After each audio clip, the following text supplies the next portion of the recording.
Hoy me pasó exactamente lo mismo que ayer. Tengo mi rango de time frame mayor, que es este espacio entre estas dos áreas. Se formó mi setup. En este caso tenemos el soporte más reciente. Esta vela quebró y cerró por debajo de este soporte, formando lower high, lower low y dando inicio a la apertura de pre-New York. En este punto tomé el trade prácticamente al cierre de esa vela, manteniendo mi stop loss arriba de su máximo, ya que tenía menos de 15 pips y cumplía con todas las condiciones para que yo pueda tomar un trade. Luego, ¿qué terminó pasando? Terminó pasando que en los primeros 5 minutos de haber entrado en la operación, la vela quebró el mínimo de 30 minutos de la vela previa y cerró alcista, rechazándome ese mínimo. Entonces yo decidí gestionar el 50% de la operación, cerré el 50%. Luego pasaron 15 minutos y esta vela cerró también alcista y se devolvió arriba de este soporte de 15, formándome un nuevo rango en esta zona. ¿Qué pasó? Inmediatamente empezó a caer, pero como me cerró en contra, yo cerré la operación y ya se abandoné toda mi posición. Vemos claramente que el trade se terminó desarrollando perfectamente en la dirección esperada. Se terminó de rellenar el rango del time frame mayor y posteriormente continuó metiéndose hacia el siguiente rango. ¿Cómo es que un trade ganador termina en una operación de pérdida? ¿Cómo es que un trade ganador terminó perdiendo? ¿Por qué? Bueno, de lo mismo. Vean.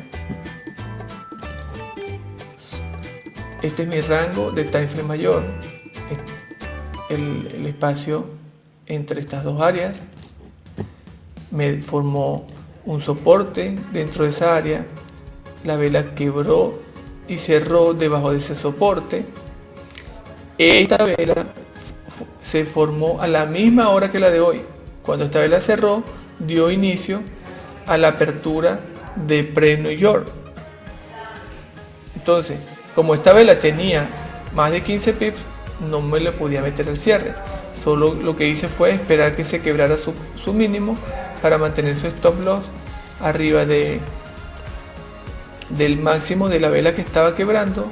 En ese caso, ayer había una confirmación de 15 minutos que era esta, y cuando entré mi protección estaba con esa vela aproximadamente. ¿Okay? Entonces era un poco más de 15 pips, pero hice exactamente lo mismo. En 5 minutos obtuve una confirmación. Los siguientes 5 minutos me cerraron en contra, ¿okay? Y empecé a gestionar la operación. Empecé a cerrar la mitad. Ayer primero, como esta fue la confirmación, yo cerré la operación completamente aquí, porque esta fue mi vela de confirmación.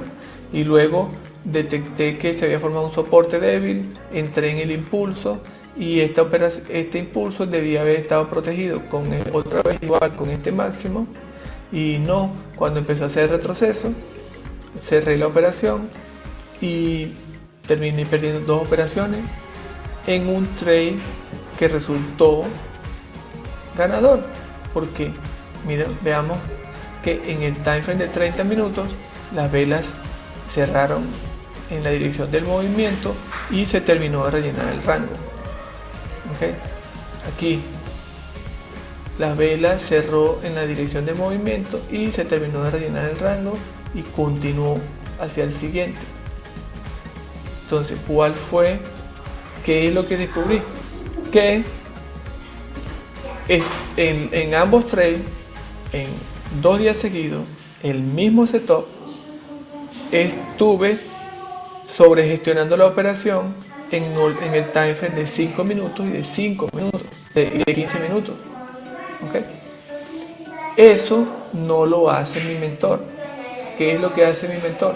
Si él toma una operación, su entrada está basada en 30 minutos, por ejemplo, él espera que pasen 15 minutos, y si en 15 minutos la operación le cierra en contra, entonces él cierra la mitad de la posición. O sea que hoy, después de este cierre de 30, este cierre de 30 de hecho no fue una entrada de 30, fue una entrada de 1 hora, porque yo tomé la decisión porque esta vela de 1 hora cerró bajista, con todavía sin haber rellenado el rango y con menos de 15 pips. Así que yo no debía haber esperado 15, en este caso había esperado 30 minutos para gestionar mi operación. Pasaron 30 minutos y vean que la vela cerró bajista en la dirección de movimiento. No hubiese tenido que gestionar mi operación y hubiese tenido que mantener toda mi posición. En su defecto hubiese podido mejorar el stop loss arriba de este máximo. ¿Ok? Bueno, lo demás es historia. Aquí exactamente lo mismo. Ayer también, cuando se quebró ese mínimo en el que yo entré, fue acá la primera entrada, era una entrada quebrándose el mínimo de 1 hora. También se debía haber esperado por el cierre de 30 minutos, el cual cerró en la dirección del movimiento, y habiendo mantenido la operación intacta, entonces simple y llanamente hubiese podido agarrar todo el movimiento. Entonces, ¿cuál es la lección? No gestionar la operación en un time frame menor hasta que no se confirme el cierre de la vela. Si mi entrada es de 1 hora, lo debo gestionar en 30 minutos. Debo esperar que cierre la vela de 30 minutos. Y si mi entrada es de 30 minutos, debo esperar el cierre de 15 minutos y esperar que se confirme si en realidad cerró en contra de mi entrada. Y si es de 15, allí sí puedo considerar la gestión en 5 minutos, porque una vez que se haya cerrado la vela de 5 minutos.